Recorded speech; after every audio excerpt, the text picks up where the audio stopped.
Mr. Chairman, first of all, I would like to welcome all of you for your participation on a special occasion. Today, our whole nation is celebrating the Foundation Day. That day actually gave us the citizenship. Before, although the Kashmir state has almost 4,000 years history, but that state, with the passage of time, it was occupied by the first time Mughal, then Afghans, and thirdly, the Punjabi rulers known as Maharaja Ranjit Singh. But in 1846, the Maharaja Ranjit Singh, before he was the Raja of Jammu, and at that time when the Sikh kingdom was defeated by the British, and it was almost agreed that the Maharaja Ranjit Singh state has been dissolved, and all those areas which was ruled before by Maharaja Ranjit Singh is held. It is now part and parcel of the British Empire. Then Raja of Jammu, he treated the case that we were not part of Jammu, it was occupied area, so we are not ready to send us. But we are ready to make a treaty with you. And ultimately, the British asked me that there are some ransom against the Maharaja Ranjit Singh. So if you pay some amount, then we will recognize you as a ruler of state of Jammu Kashmir. Then the now treaty, it is called the Treaty of Amritsar, it was signed, and ultimately the state of Jammu Kashmir, before in whole area we have 13 states which was ruled by local clans, but through this treaty, whole state of Jammu Kashmir, before it, the name was Kashmir, but he inducted a name of Jammu, so it was renamed through the Treaty of Amritsar and called Jammu and Kashmir. But Ladakh was before part of Jammu, Baltistan was part of Jammu, and there are some part of Gilgit also part of Jammu, because these were the conquered areas of Maharaja Azad. But according to the treaty, he sole ruler recognized by the British and also the other states as a ruler of state of Jammu Kashmir. Here we are not actually praising the king, but it is the history course, the powerful people. It is not the people who create the state, but it is the powerful personalities.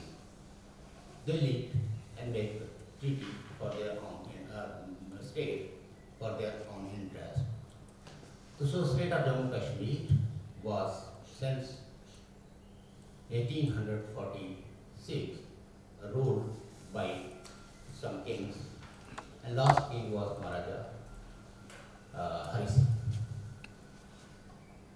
As our moderator or chairperson of this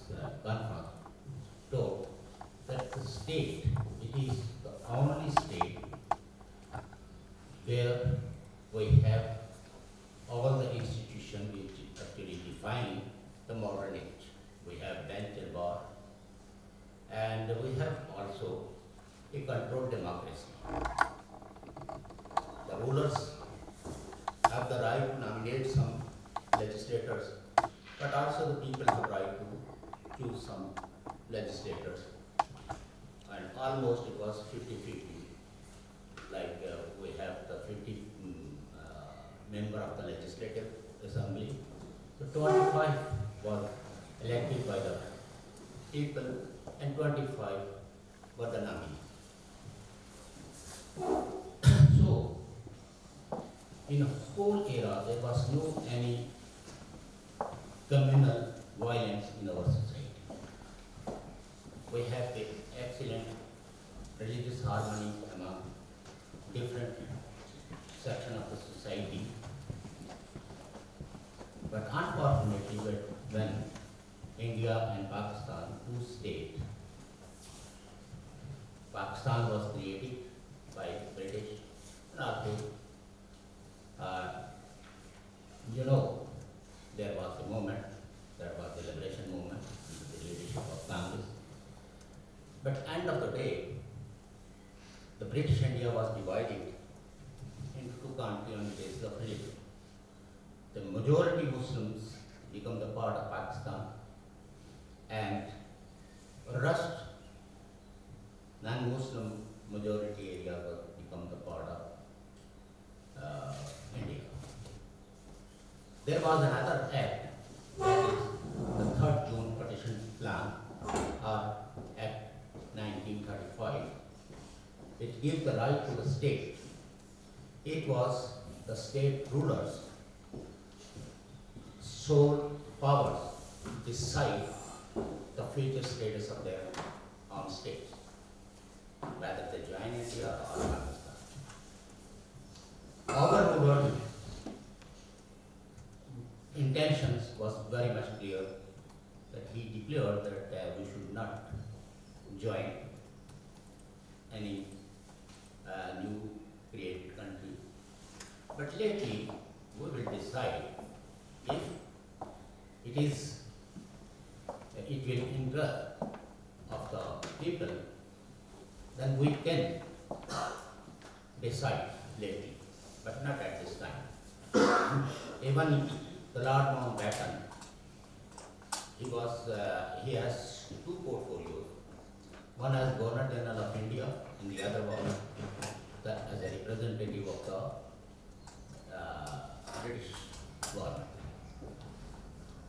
So he was negotiated with different princely heads, and also with the Maharaja. And he forced Maharaja that we will not allow you to declare state of Jammu Kashmir as an independent state. But either you join Pakistan or India. And I assure, if you want to join Pakistan, India has no any objection. And if you want to join with India, Pakistan has no objection. But you have to decide. Firstly, he was argued that my state is a multicultural, multi-religious state. And it is not a single majority, one religion state. Like in Jammu province, we have a Hindu majority, in Ladakh we have a Buddhist majority, and in Valley and some areas are Muslim majority. Numerically, Muslim was in majority, but some large part, the area was large part of the state was under the non-Muslims. So he argued that it is very difficult to decide without negotiations with the different political leaders, religious leaders. But Lord Mountbatten was taking impressions that Maharaja is not agree with these suggestions. Then a plan was took place. The different founding father of Pakistan, ruling party, Muslim League, some of the religious leaders, some of the tribal chiefs, and they planned to attack the Kashmir to forcibly annex with Pakistan. The local people were not agreed and they tried to resist. But there are some people also, ex-retired military men, British Army, they joined hand with the aggressors. This is the hard. So, our state, which was before the independent state, and that state gives the right to all citizens, irrespective of their religion. Every citizen, every Kashmiri who born in the state of Jammu Kashmir has the equal rights. And declared that all the citizens of state of Jammu Kashmir is equal and first class citizen. In the revenue record, we have no any kind of discrimination among our own people. All are citizens of first class. But Pakistan and its private militia attack on state of Jammu Kashmir, at that time we have very small military. In number, it was only 7,000. But the attack was almost 70,000 armed people. They killed many people irrespective of their faith. And it is very interesting, the first person who was killed was the Muslim in Ghafarabad. Mir Abdulaziz, he stood against them and asked them, we are living here since centuries and we have no problems.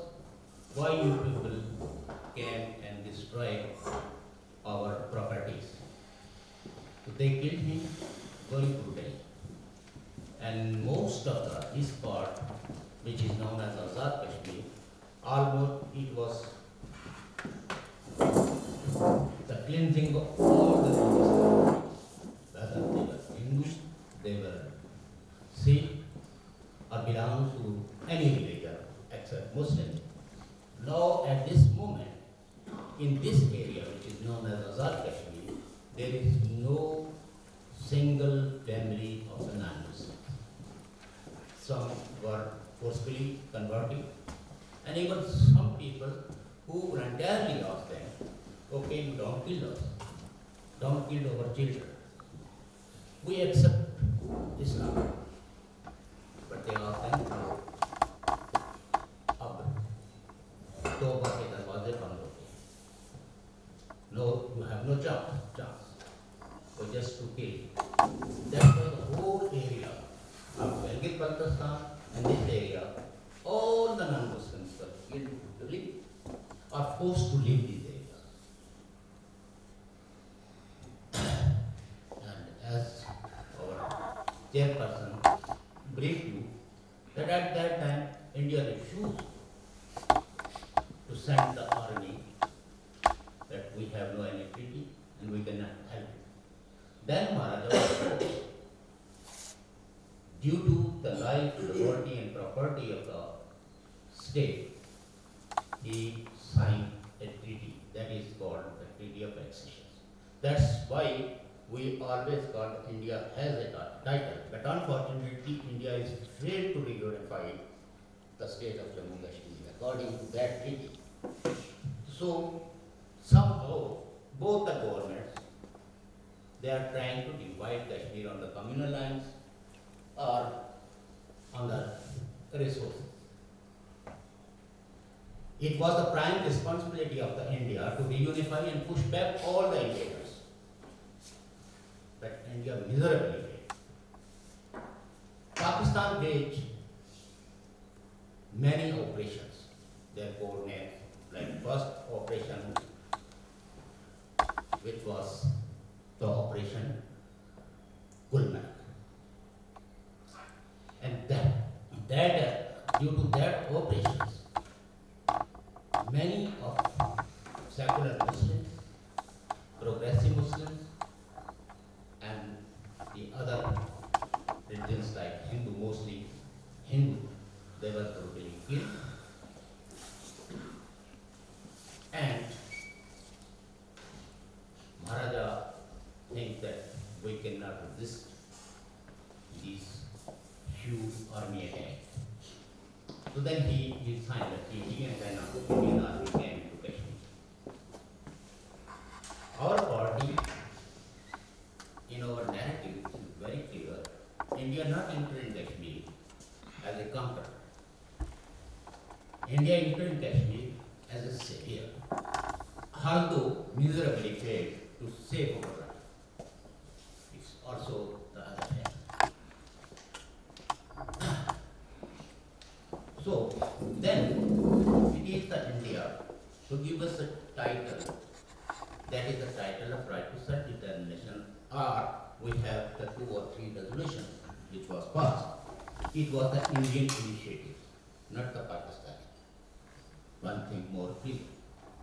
And that resolution, the first resolution, which was passed in 21st January 1948, that resolution actually explained that we have the right to ratify the Treaty of Accession, or we have the right to reject it. So let me say, between the Treaty of Accession and the right to freedom.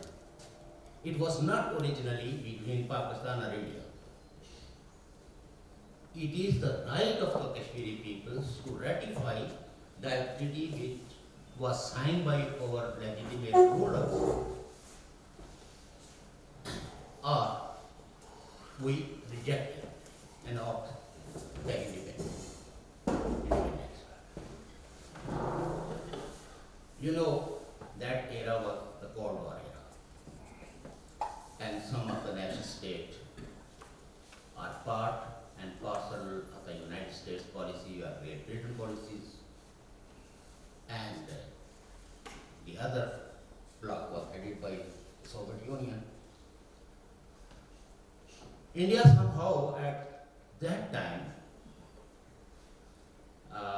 adopt a non-aligned policy, not to join any of the group. But the Indian founding fathers, their ideals was socialistic, progressive, democratic and secular. So ideologically, we can say Indian founding fathers was more nearer to China and the Soviet Union, especially the Congress leaders. And British at that time, to save their colonial interest, want all the geopolitically important areas should be under their life. That's why it known to all, at that time when Pakistan was created, Baltistan was not part of Pakistan. It was an independent state and recognized by the British. But it was the British who asked Pakistan to take over these areas because they think that the growth may be joining the bloc of Soviet Union. It was fear. And due to the fear, two nations were mostly more suppressed. The Baloch and the Kashmiri. We were forcibly divided. And still, that policies are continuing. And nobody is listening Kashmiri, what Kashmiri wants. Third resolution, second resolution, again submitted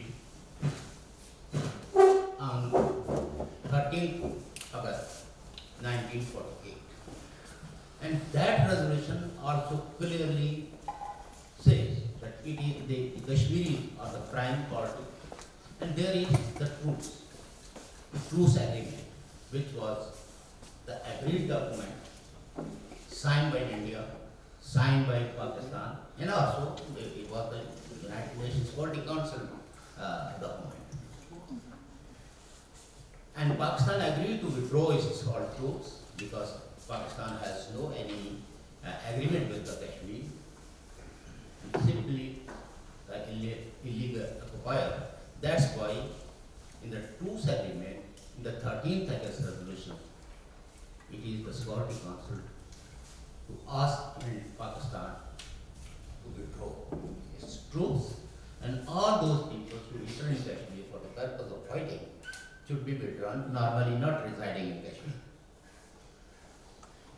And the methodology, how to hold the plebiscite, who is responsible when United Nations nominates the plebiscite officers, and what was the role of the Sri Lankan forces. All are mentioned in 13th August 1948 resolution and also in the Truce agreement. Indian Army, also there is a clause that Indian Army, the bulk of Indian Army should be withdrawn.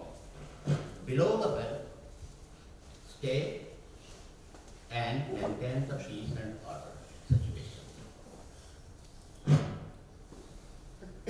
But you know, at that time the Cold War era policy, they are playing with many nations, the influential forces. So still we are divided, and our case is in United Nations, and Pakistan is enjoying through different tactics, use different noble slogans, and some of their puppets are handlers who mostly from the Britain. One person, he holds a organization. That organization name is Right to Self-Determination. But a person is so illiterate, even anybody